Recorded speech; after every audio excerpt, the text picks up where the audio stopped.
Good news para sa mga fans ni Cuadro Alas. Cuadro Alas pasok sa weight limit ng 128 pounds sa timbang niya ngayong umaga. Kaya siguradong tuloy na ang laban ng Casimero versus Sanchez mamaya. Pwede nang kumain si Casimero para bumigat mamaya sa laban.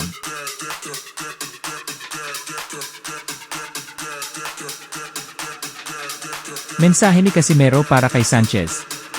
Dami mong arte, matutulog ka lang naman mamaya.